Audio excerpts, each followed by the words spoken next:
Welcome back to Learning Unity with the 3D Game Kit. In this section, we're going to create an asset that's going to be used to take a look at animating.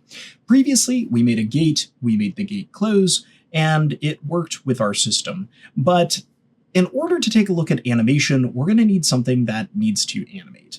Now, we're not going to do a super deep dive into how to get a character set up from scratch. We will take a look at Ellen and how she's constructed as a reference, but what we're going to do is just create a basic object that we can put inside of our environment and we can make move around so we can understand how to bake animations in an external software like Maya and bring them into Unity.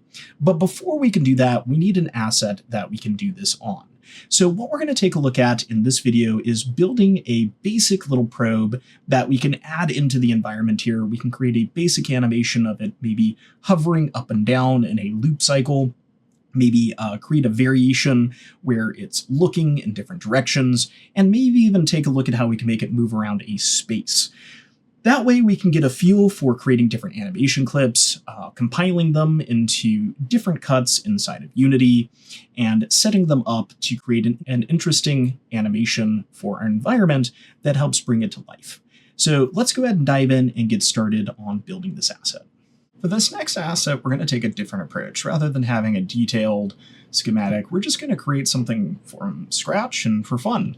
So we're going to create a little drone to add some animation to kind of just patrol some of the areas in the plants and have a secondary character so we can discuss animation and some of the other factors. So let's go ahead and create this. I'm just going to create a spherical little critter. So we're going to create a sphere here. I'll just use a base sphere for this. And to give it some visual interest, we could go ahead and make it kind of a lowered area here for a lens, maybe. Depends on how big we want to make this. Something like that would give it kind of the feel of an eyeball. I'll make it one higher, so I'll just come in here and select and grow, and we can pull this in. And for this area, I can just flatten it with scale, like so. That way we kind of get an indented area, and I might even take it a step further, and on this one here, we might even consider something like an extrude to add extreme depth, or just leave it the way it is. And in this case, we'll go ahead and just delete this outer ring. We'll go ahead and come to Modeling, Edit Mesh, Delete Edge and Vertex to get rid of these.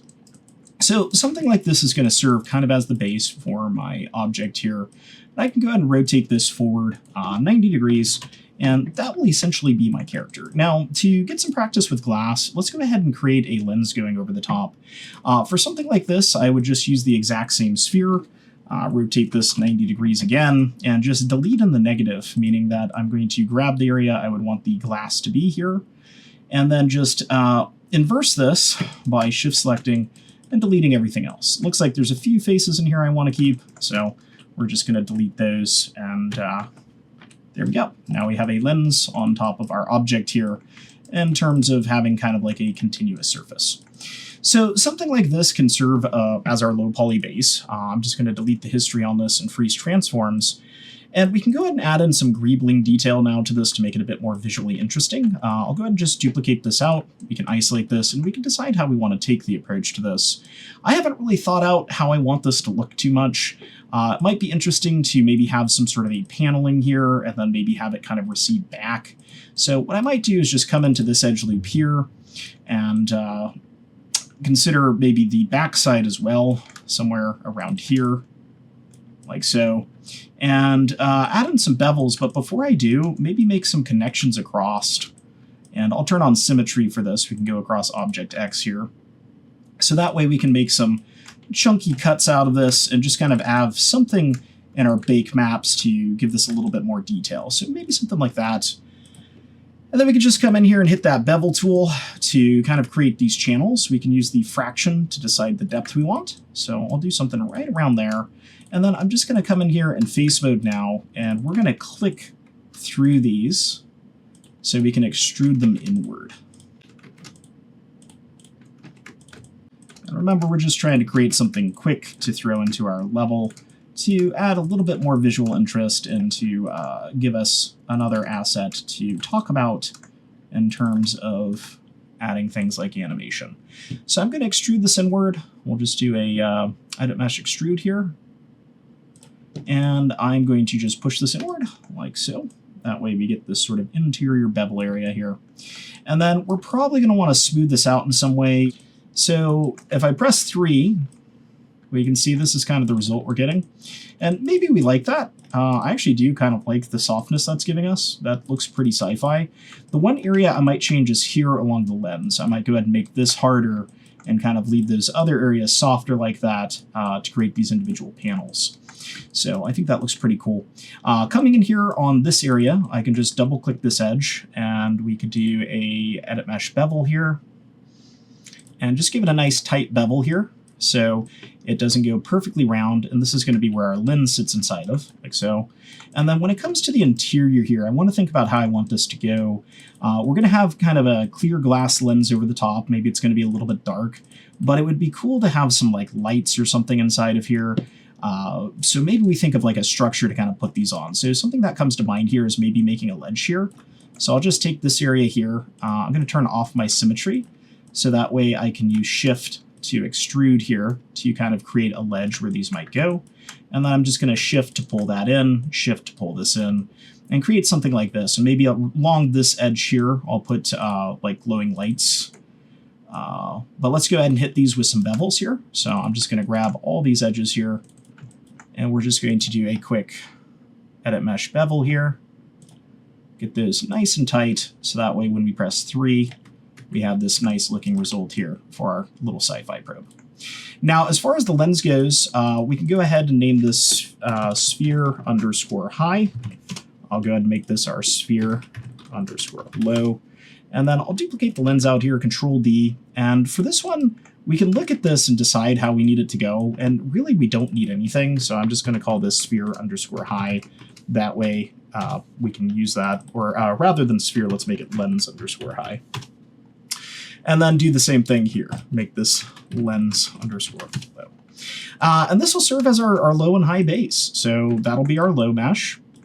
And then this one here will be our high mesh here that we have for this little structure. So let's save this. I'm going to create a new folder here. We'll just name this probe. And then inside of here, we'll create a new thing that says probe. All right. Now, the next thing to do is just kind of a quick UV layout. So let's take a look at that and talk about how we could do this for something like a sphere. There's a lot of different approaches for a sphere. And if I go ahead and come in here to our layout workspace, we'll just hop over to UV editing. You can see this is how it's currently set up. And this is okay, but it often gives us a lot of problems. First off, we are going to have a bit of stretching. And the other thing is here, we're going to have just an insane amount of UV seams. And this makes it near impossible to actually paint this or do anything with this. So a better approach is to come in here and just create camera based. And what I like to do for spheres, and I do this for things like eyeballs, is I just find the middle here, I double click that edge, I cut, and then I come in here and I unfold. And there's not really a happy way to do spheres, but this way works pretty well. And if we do a quick modify layout here, and I'm just going to use the default settings for now, you can see we get these nice quads running across. Now, I do want to make a few more edits to this one in particular. For example, here, it'd be a good idea to maybe double click this lens area here and just cut this out. That way it can be unfolded and laid out in a better way. And that's going to accommodate our interior, which is going to have all that information for the miniature lights and other areas. So something like that, we're going to want to get into here. That way it's all set up and nice. Now, the next thing is getting the lens in here, and the lens is really straightforward. I'll just grab the low lens because that's all we need. Let me go ahead and isolate these. For the lens, you can just do a quick create camera-based projection and a quick unfold, and we're good to go. Now, as far as laying these out goes, you can just come in here, delete their history. So I type history, modify freeze transforms, do a quick modify layout here. And in the layouts, remember we want to keep this preserve 3D ratios. For this, we'll make it maybe a 512 map or a 1024 map. 1024, we can do like 16 by 16 pixels. You can refer to the padding guide for that, but something like that works well. And then as far as using this space a little bit more wiser, we could take both the lens and this eyepiece and just enlarge them to take up more space. Remember, in video game assets, it's good to keep the textile density the same where possible, but really we want to just maximize the space as much as possible too. So if we can get more detail onto the lens, more detail onto the eye area, that'll be great. So something like that's going to give us the UVs we need for this asset. We can go ahead and delete its history now and freeze its transforms just to make sure, and save. And there we go. Now, the next thing I might want to do too is set up an ID map, which is something we haven't really done before. On the sphere high here, I have these different regions, and it might be cool to make it so we could quickly select and make these a different color if we wanted to. So let's go ahead and assign a new material here, and usually I like to use Lamberts for this, so I'm just going to go to a favorite material and grab a Lambert here.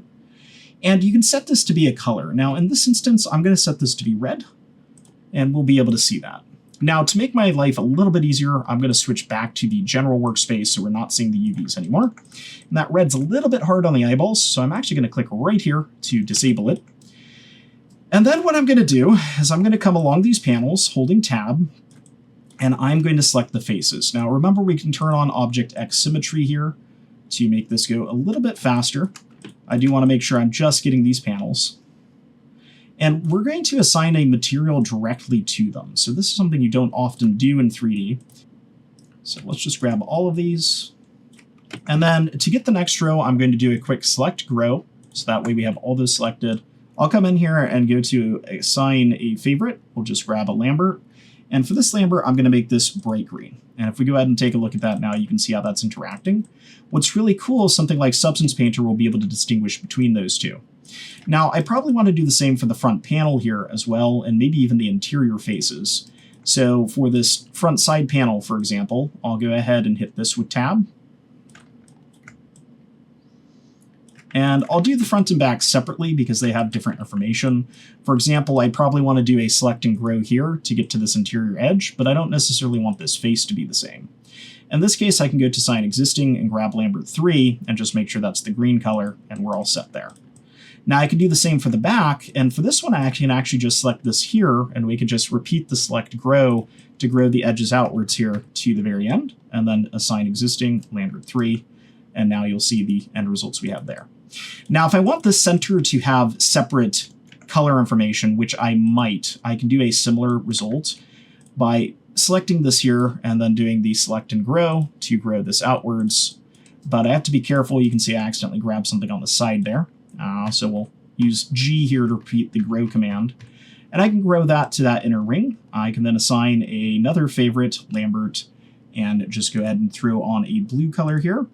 And then at the very center, if I wanted to kind of separate these out, I could, but I think I'm going to keep these the same and just have something like this for my ID map. So we'll take a look at how to set up that ID map when we get in here. But there you go. We have that all set. Now, if you remember, the next step we need to do is actually convert this to polygons. So we do need to come up here to Modify, Convert, Smooth Mesh Preview to Polygons. But that will go ahead and make our high poly permanent now, and we have our little probe we're going to use. So let's just grab everything in the scene, delete the history on those, freeze the transforms, and save, and we will be ready to send these over. So let's go ahead and do our export now. We'll go ahead and grab our low, and we'll just do a file export selection. And inside of here, remember we set up a source images folder, and we'll go ahead and just create a new one for probe. And then we'll just go ahead and save this out as probe low and make sure it's an OBJ file. That's my preferred format for doing this. I run into issues with the FBX files, so OBJ is my favorite. So we'll just make that probe underscore low, export that out, and then do the same thing for high. So we'll hit G to repeat, and we'll just go probe underscore high, export that out, and then we can kick this into Substance Painter. So let's go ahead and launch that up, and then we will do our bakes. All right, so we're over here in Substance. We're just going to create a new file. Remember, we decided to work at 1024 since this is a smaller asset. We can select our location here, navigate over to our probe, grab the low one, hit open, and just hit OK to bring it in. Now, this one's not nearly as complicated as our gate. It doesn't have as much going on, so we can probably guess it's going to give us a easier bake, but you never know. It does look correct there. It just looks like a sphere. That's what we need. So let's go ahead and come in here to our bake settings. We'll just come down to bake maps to open our bake menu. Remember to input our high poly here. Then we can adjust our settings here. We'll increase the rear distance. The frontal distance looks fine. We're not getting any red, so that works. For match, let's go ahead and set that to by mesh name. Low-high should be good. Anti-aliasing I'm going to set to 16, and just make sure we have everything we want, including ID, and just click Bake Selected. And this should give us a relatively good bake right off the get-go that we can just start using materials on. I'm not going to go super crazy with this one. It's a small tertiary object, so I'm just going to kind of quickly assign some materials to this, show you guys how to use the ID map. But it should give us a fun little asset to play with, and based on what we've talked about before, you can take more time with it. Now let's just take a look at this, check the bake. So it looks like it baked successfully. We don't have any issues. We do want to check how this lens turned out. So let's go ahead and talk about that. In order to utilize opacity, we are going to have to come into the textures here and change the material type. So that's something we haven't looked at yet. And it's been a while since I've done that, but these little side panels here have different profiles here. And if we go ahead and click on this one here, this is going to bring up our shader settings. And you can see we have this ASM metal rough here. If you go ahead and click on this, it's going to have different options here. And the one we're going to be looking for here is going to be one that has the alpha on it. You can see this one here is PBR metal roughness with alpha blending. If we go ahead and click that, that will give us a alpha blending channel. We also may need to try a different one, for example, this one here, which is the alpha test. Either one of these works, but that's going to be coming in here and switching our shading profile through here. Now, what that's going to do for us is it's going to make it so when we come down here to channels, we can hit this plus button here and we can add opacity. And if I go ahead and add opacity now, we have that as a channel. And if I come into my layers here and I add a new layer, you'll see that I can toggle the opacity here by enabling it and reducing it to make things transparent. So you can already see where this is going. We're going to use that to make the lens transparent. If we want to, we could use a smart material for this as well. If you look through the smart material, you can look for glass. You'll see there isn't one under materials, but if you come under smart material, there is this glass film, glass visor, and a few others here as well. So if we go ahead and drag something like the glass visor on here, you can see the effect it has. It makes the whole thing transparent. We could look at something like glass film or the other one we have here and kind of decide which one works best for us. This one's a custom one I set up for a project, but for the sake of this, we'll go ahead and just set the glass visor here.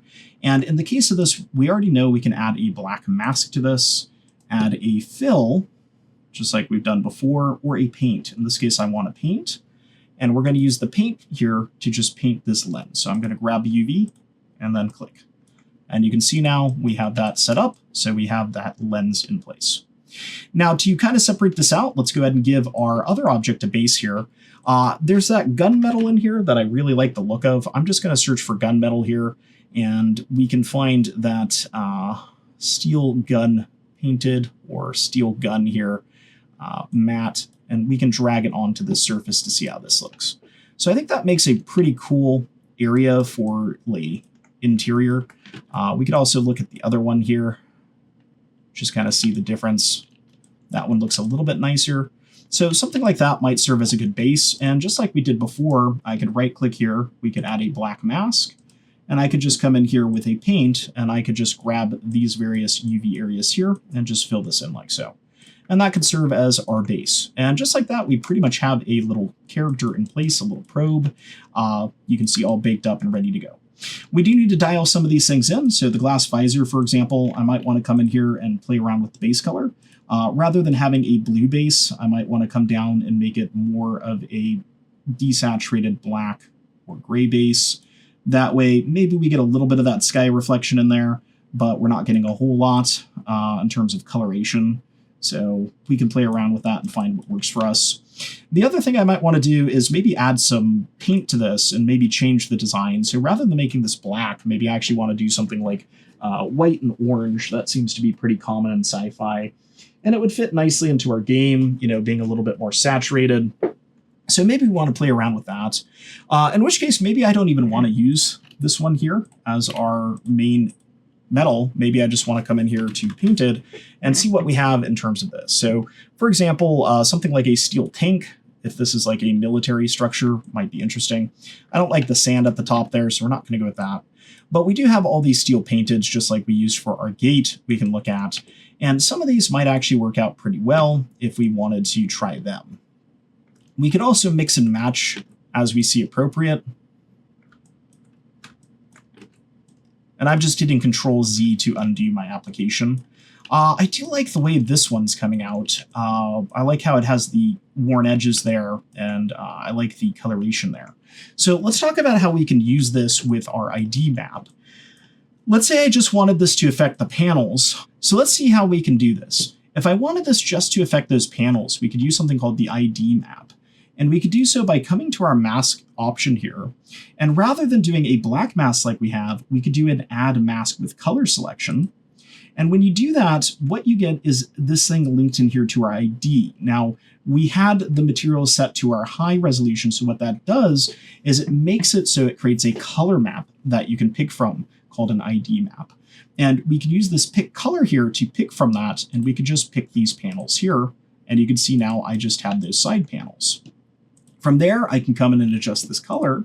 So rather than having paint, maybe I could push this to more of an orange sci-fi type color that I like, play around with the saturation, and get a nice look there. But that's only going to be affecting those areas. Now, to refine that a little bit, we can come into the mask editor here, and I can utilize these dials here to adjust this in terms of its color. But sometimes that may not be what we want. We might be fine with this color. What we might actually want to do is adjust something like the mask. So similar to how we can come in and adjust these, I could come to my color selection, and you'll notice there are a few things we can adjust, such as the hardness here, which is going to be the hardness of the mask edges, and you can kind of see that shifting here in these areas a little bit. And we can also play around with the tolerance, which is how much. So by playing around with the tolerance and the hardness here, we can adjust how it falls off in that area. You can also notice I can accidentally increase this to the point of it filling in an area such as the lens, so I do have to be careful there. But something like that's going to give us a bit cleaner edges. I could then come into our other effects here, like our gun painted, and I could adjust the base metal here. So let's say I wanted it to be a lighter color. We could look for how its color is being driven, and we could adjust those. So in this case, it has a color 1 and color 2. I could play around with these and decide if I wanted to have something a little bit more white for these interior edges, like so, instead of black. So we're going to have to play with the colors a bit. I'm going to look up some inspiration, but you can see how that can work, and we can quickly get in here and adjust these. To give it a little bit more story, I might adjust the color to not be orange and maybe explore some other natural colors, such as greens. But let's go ahead and dial this in and get this to look like we want. But that's going to be a look at how we can use those ID maps to assign these quickly and get our transparent material set up. So let's go ahead and take some time to dial this in now. Before we do though, since we have a nice bake result, we have good base mapping here, it's a great start. What we want to do is we definitely want to save this. So let's go ahead and do a file, save scene as, and save this into a new one here, into our probe, and we'll just go ahead and make this our probe texture, and then we can go ahead and start building out these textures a bit more. I'm going to just kind of refine these a little bit here. I have some colors over on my other screen I'm going to grab from to just kind of get a nicer sampling here for our various metals. And then do the same thing up here for our seal painted, our orange colors here. I'm just going to sample this color I have on my other screen to kind of give it more of this saturated sci-fi bump that I'm looking for. And I might sample around, see if I can find something that feels a little bit more appropriate. That's kind of where we had it, so we're pretty close. Maybe we could add a bit of a range to it. I think the darker color here, though, is probably more accurate. And I might want to do the same with the metals. I might want to come in with the base metals here and kind of sample something closer to that white area, so we're kind of getting that effect. Now, I also might need to do some cleanup on this, or maybe even adjust some of this. Remember, we can come into the paint mask here, and I can actually use this editor here to edit things like the ambient occlusion. I could play around with things like the curvature here to make it less strong. Kind of doesn't look right if it's not cranked all the way, so I probably need to keep that there. We could play around with the textures. So, I don't know. We're not quite getting what I would like here, which is unfortunate. We are, but we aren't. It's kind of be careful what you ask for type thing. Maybe play around with some of these. We could also patch in some of this stuff too. So like, let's say this is like 99% of the way there, but I kind of want to get rid of these little side edges here. That's where we could right click and we could just add a mask on top. In this case, like probably, let's see, we have our color select, a black mask. Looks like it's replacing that. That's interesting. Right. So we have the mask set. We can't add another mask. We would need to add a paint. That's what it is.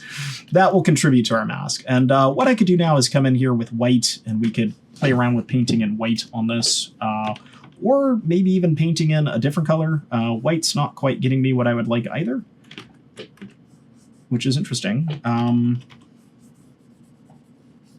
Maybe switching the order even would be a better way to go. So in this instance, I'm using the color select here for the panels. Maybe what would be better is to do the inverse of that. So what do I mean by that? We have this kind of base silver color I've put in here, coming in and adding in no mask here, removing the mask. So this is our default. And rather bring our painted metal here using that with the color selection. So we could come in here and use our mask with color here, and we could sample the red area and see what that gives us. Let me undo though real quick here. I think I accidentally put this in that.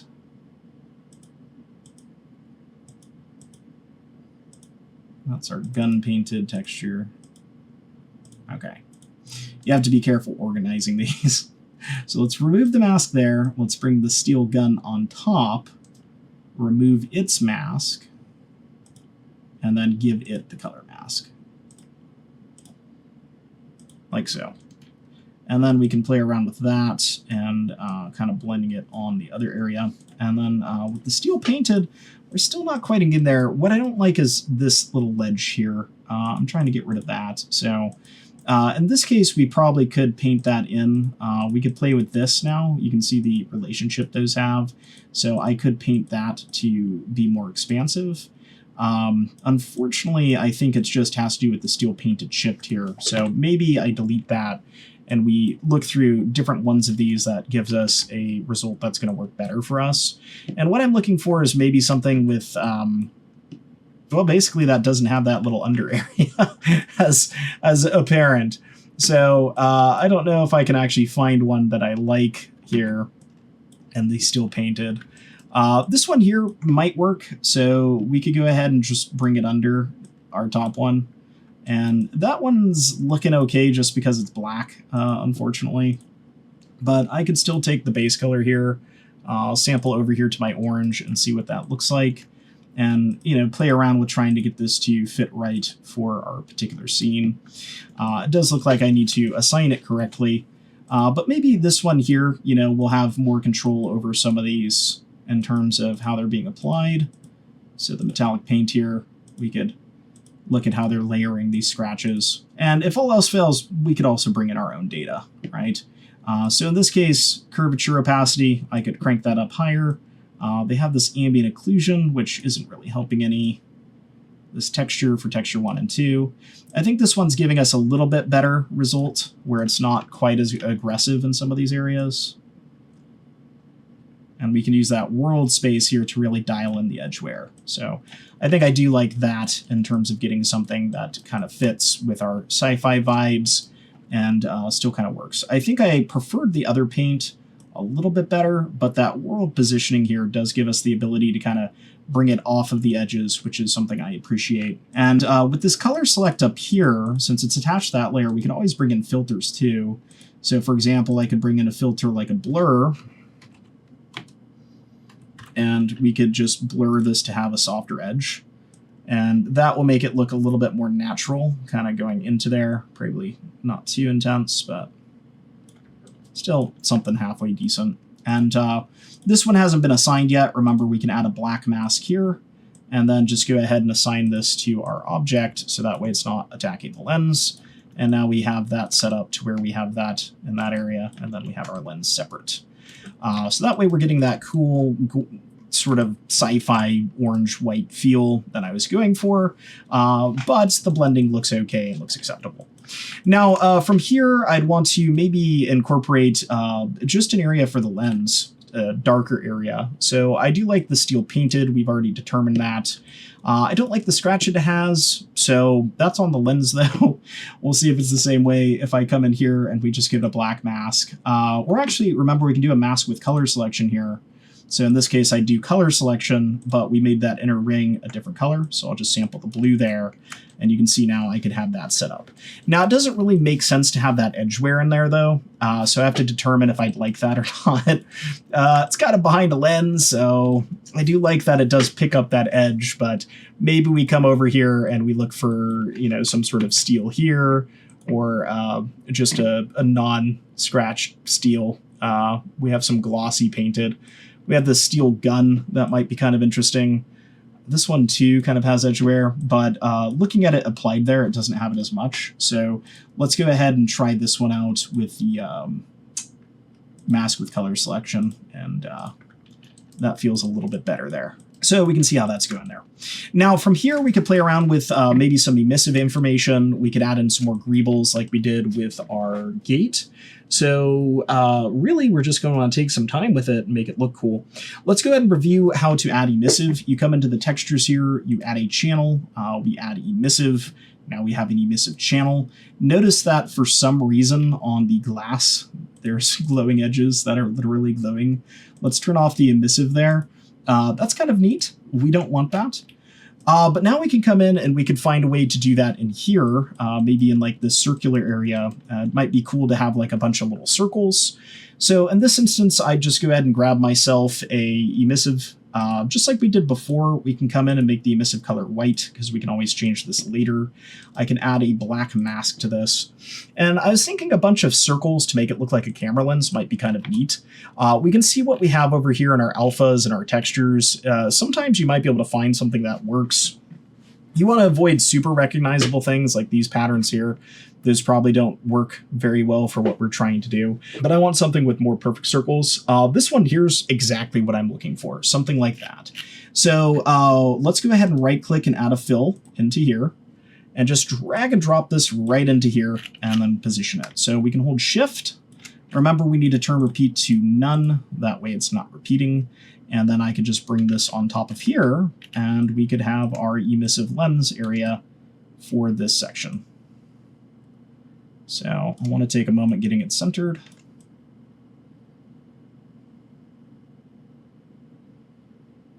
Like so. And sometimes it's easier to do this kind of stuff in Photoshop.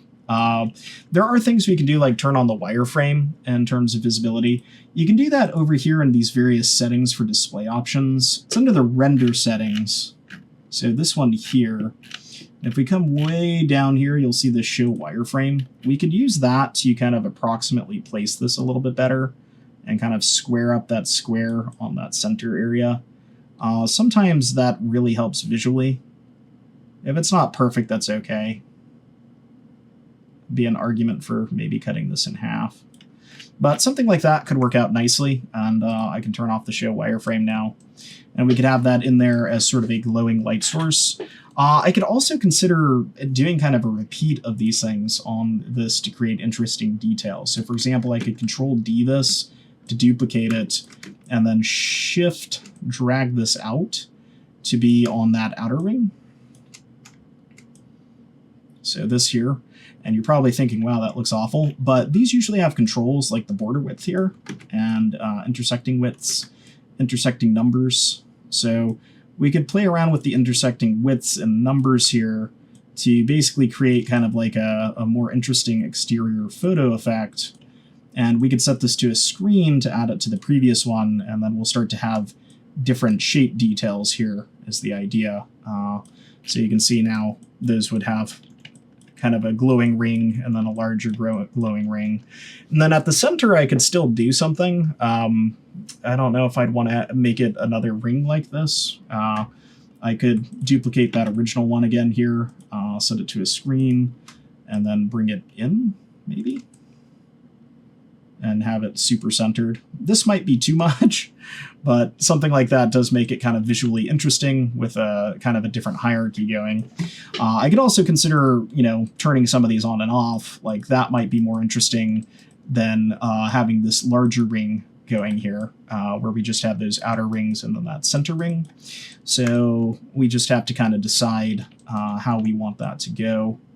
I'm just going to play around with the positioning of that a little bit there, and maybe do the same here. Yeah, it's not perfectly centered there. So whatever we think looks nice.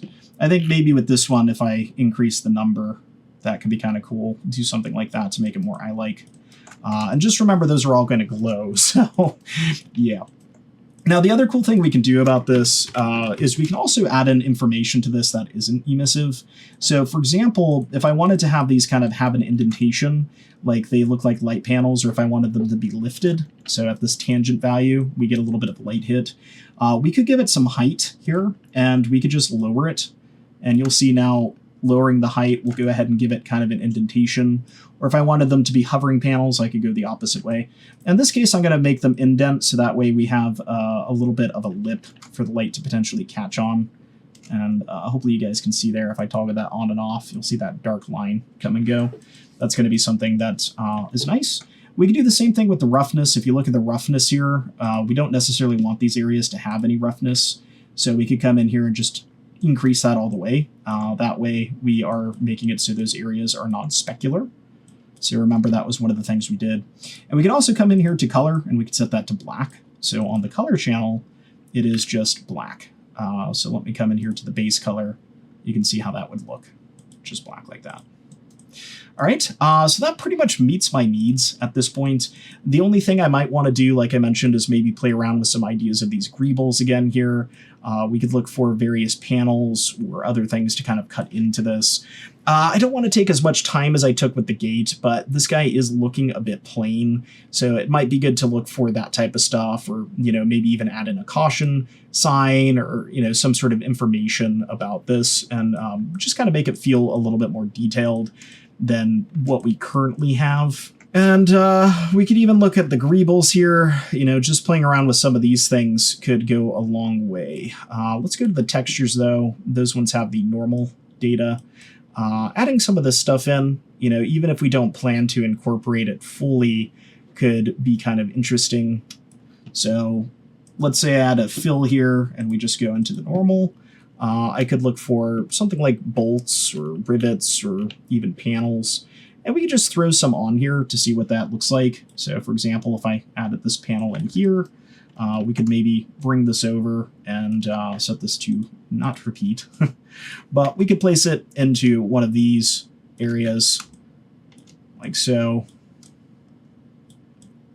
and take a look at how it manifests on the surface here. So you can see just kind of a little side panel.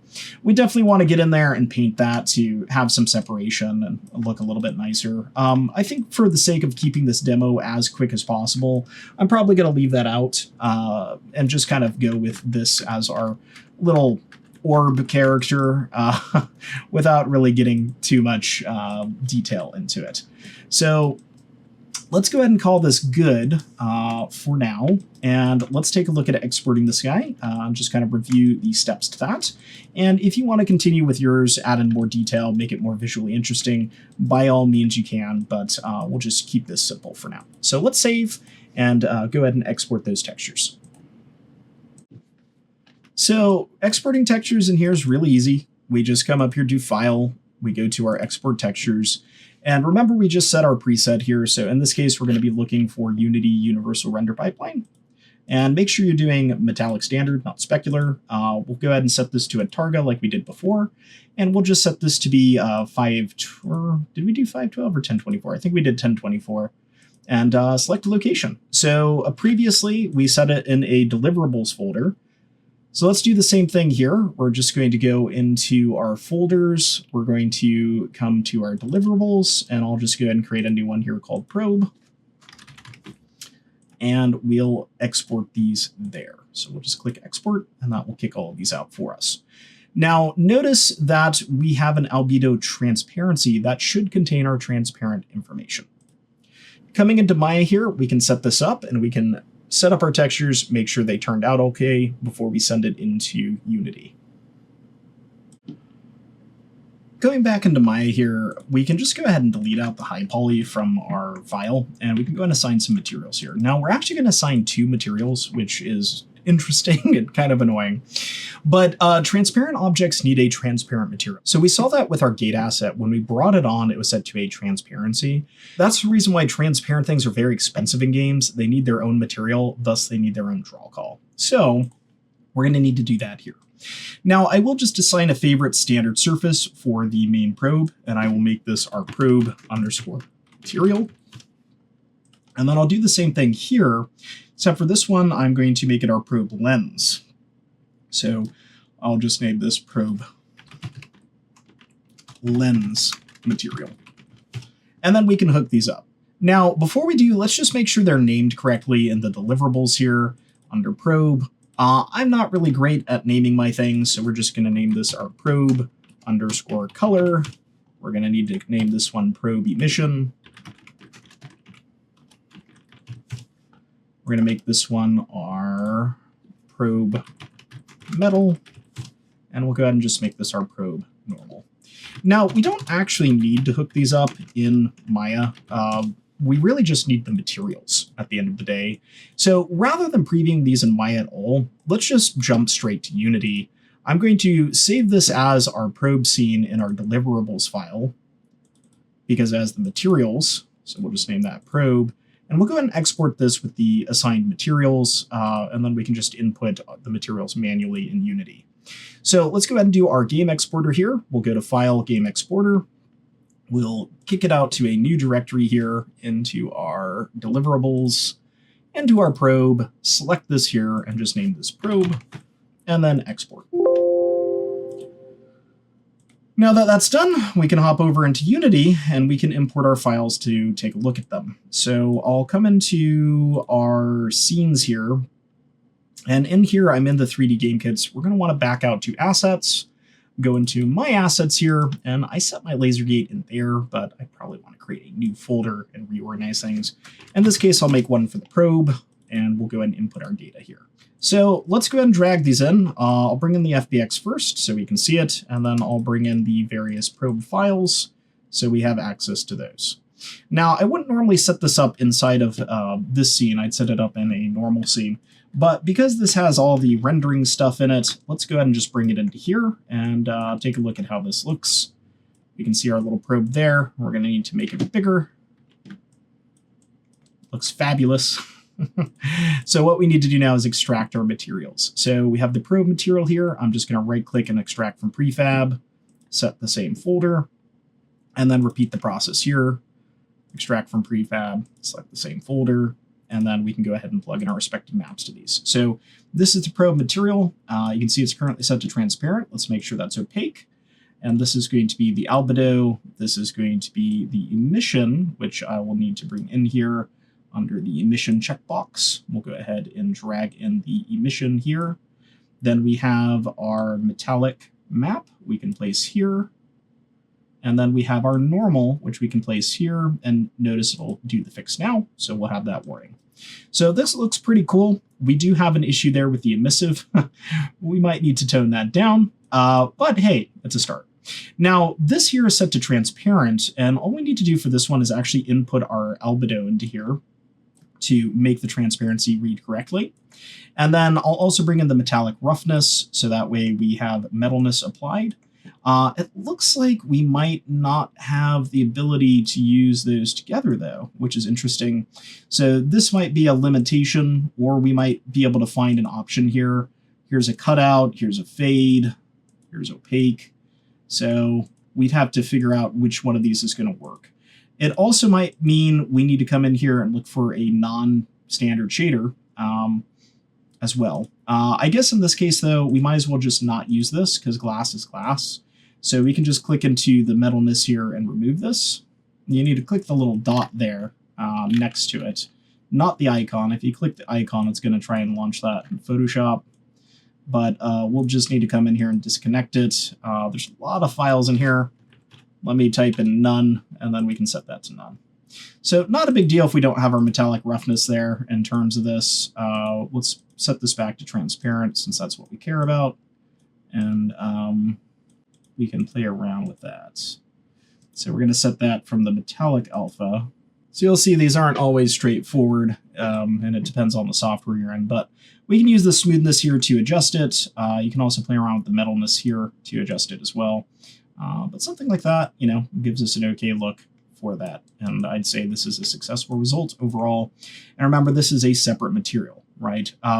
We could also input the normal map into here if it had any normal data. I don't know if it did, if it had any scratches or anything like that. You can pick those up. There you have it. And then as far as the emissive goes, we can come in here and we can play around with different colors here. In this case, maybe playing around with something like a cyan would be kind of neat. Notice that the glow isn't super blown out either. You could play around with the intensity. If I set this intensity up to like 2, you'll see that we get more of that effect going that we're probably looking for this to have. And we can play around with this to have different lighting for this particular object. I do like the idea of maybe orange and blue because that's complementary colors. But there we go. We have our little probe.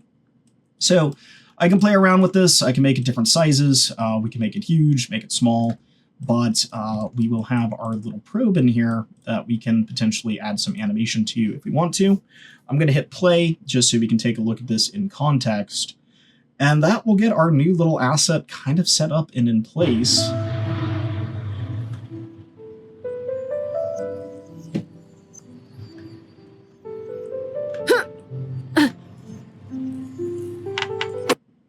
So there we go. All right. So what we're going to look at next is how to kind of get this working with animation and all that good stuff. But before we do, let's maybe make some LODs for this so that way we can have it in here and ready to go. So we can do that right inside of here. I still have the naming convention set up for low. Remember, what we can do is we can use the LOD naming conventions, and we can go ahead and make this instead of _ low, _ LOD 0, and do the same thing here for this one. And then we could just duplicate these out to have 1, 2, so on and so forth. Now, remember, we do want to have the UVs pulled up for this, but with how we've laid out UVs for this, it probably won't be an issue. However, it might be nice to just add in at least the color map here, so that way we can see this a little bit better. So let's go ahead and add this in. We'll go ahead and navigate to our deliverables section, into our probe, and just grab the color. That way we can see this in context. I don't need to worry about it for the lens, but let's go ahead and duplicate both of these, Control D. That'll give us LOD1. And for this one, what I'll do is I will leave the middle line, but I'll select every other one and hit delete. And this is an approach I like to take with spheres. Just coming around all of these, and then come into modeling, edit mesh, delete edge and vertex, and that will give us a reduction. And then we can make the lens match this. So let me bring in the lens. We can come into the lens now, into edge mode here, and I'll turn on wireframe so I can see the other wireframe. Just double click each one of these that we don't need, edit mesh, delete edge and vertex. And they should match, and then just repeat this process. So I'll Control D to get to LOD2. And remember, these ones are going to be really far away, so it feels wrong, I assure you, but just come in here, double click those edges, and delete. Now, this one's a little bit different though, because it's not even. So for example, these top edges here don't quite make sense. So what I could do instead is try collapsing some edges. I could come along this row, for example, and do an edit mesh collapse. So that way we're going diagonally.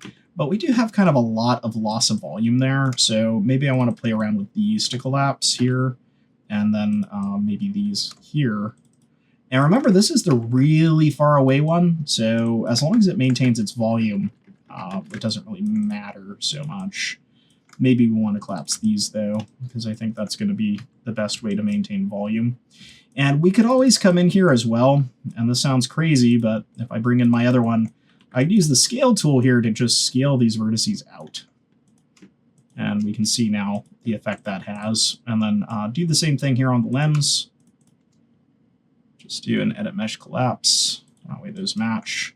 And basically do the same thing, just scale these out a little. And then we obviously don't need this many of these going back. I should have fixed this on the last one. But this is going to be a similar process. Just come in here, every other one, hit delete. And I actually need to do this on the one above this. So something like that, edit mesh, delete edge and vertex. In this case, I'll delete that one as well. And then when it comes to this, I can repeat that process again, more than likely. Except for you can see I have to be careful here, because remember we have a UV seam in here. So let's base this around the UV seam. Open up my UVs. You guys might have caught that center part got screwed up. There we go. I don't need to see the checkerboard, but I'm going to base it off that one and go every other one from that point, which is probably even better. So we'll go ahead and edit mesh to the edge and vertex there. And then coming into this area here, we don't need this for the furthest away one. It's okay if we lose the depth there, probably. We need to make sure the lens is interacting correctly with it still, though. And it is. And then as far as the lens goes, same deal. We don't need these. So something like that can work for our furthest away one, and that's going to be the really, really far away one. Now, let me come back to LOD1 here and kind of do the same thing. I'll just come into this one here, and then just do every one, and I won't repeat the process backwards like I did on the second step one. And this will remove a lot of edges to really help optimize this from a distance. I also probably don't need that little one there. I don't think it's going to make enough of a difference. Do you notice, though, that those edges don't hold up quite as well? They're kind of zigzaggy, so that is kind of interesting. We'll have to gamble that from a distance that's not that noticeable. I'll leave that in there, though. I think that is fine. And then as far as this lens goes, maybe just drop one. So this might be one of those ones where we do have some noticeable geometry jumps, but that's going to give us those there. We can go ahead and group these, Control-G, and then maybe create subgroups in here. So I'll make a subgroup for the sphere, Control-G, subgroup for the lens, and just name this correctly. We'll name this probe. We'll make this lens _ geo, and we'll make this probe _ geo. And just like we've done before, highlight all those, edit, delete all by type history, modify freeze transforms, and then do our game export. Now, you notice I didn't create light maps for this. That was kind of intentional. Part of that is because this is going to be moving around, but we could still create our own custom light maps. So just be mindful that's totally viable. I'm going to just right-click here, show and explore like we've done before, and just drag and drop that into here to replace. And that way it should replace the geometry, but add in our LODs, and we can see how those look. And you can see the LODs for this probably need to be adjusted compared to our gates in terms of the distances, because they don't hold up. You can see there's an obvious pop between here and here. So we could fix our LOD, but we could also adjust these here so that maybe our cold is way further out here. That means completely gone, and our LOD2 is more around here, and our LOD1 is more around here. So that way, as we're moving, you'll see we fix the popping there, and now we no longer see the popping, and those LODs should hold up just fine without giving us any issues. All right, so that'll give us kind of a finished asset. It's a simple one, but it works really well for this demonstration, and hopefully gives you a really good kind of crash course review on creating assets start to finish, just in terms of modeling, texturing, UVing, and implementation. All right, so we have an asset now we can move forward with. It is modeled, it is textured, it has LOD set up, and we know it's going to work and look great inside of our game. The next step is to hook this up to a rig, add some keyframes so we can see the animation, and then bring it into Unity to see how this all works together, from bringing animation from outside of Unity into Unity and getting it hooked up. So if you like this video and you would like to continue the series, be sure to like and subscribe, and we will go ahead and get this moving in the next one.